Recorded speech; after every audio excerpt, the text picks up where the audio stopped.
एक समय की बात है, एक छोटे से गांव में, जहां दो जिंदगियां थी जो एक दूसरे के साथ जिंदगी बिताने के लिए प्रेरित लगते थे।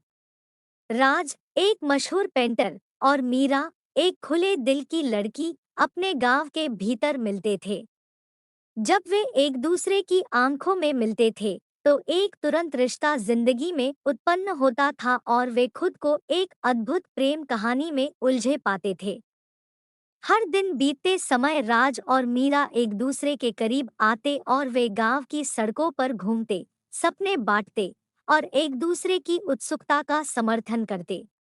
उनका प्रेम एक समृद्ध बगीचे की तरह फूल चढ़ा, जिसमें हंसी, समझदारी और निष्ठा भरी थी। तो भी एक महान प्रेम कहानी की तरह चुनौतियां उठने लगी। राज का सपना पेंटर बनने की मांग कर रहा था, जिसमें उनका समय और समर्थन चाहिए था। वहीं मीरा के परिवार को उनके साथ नहीं मंजूरी थी। वे अलग अलग विकल्पों के साथ मुश्किल समयों का सामना करने लगे।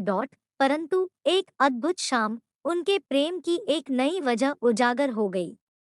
जब चांद की रोशनी उन्हें अपने प्रेम की असीम सत्यता को समझने के लिए प्रेरित करती थी। राज ने अपने रंगीन कला के माध्यम से एक पोता बनाया, जिसमें उन्होंने उनके साथ बिताए हुए पलों को दर्शाया।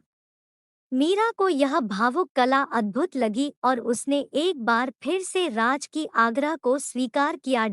उनकी प्रेम कहानी दूसरों को प्रेरित करती रही, जिससे उन्हें प्रेम की अद्भुत शक्ति, सहनशीलता और एक दूसरे में पाए जाने वाले सम्मान की महत्वपूर्ण शिक्षा मिलती रही। इस प्रकार राज और मीरा की प्रेम कहानी प्रेम की अनंत संभावनाओं और जीवन में जादू के शक्ति का एक अबिखेर चिन्ह बन गई।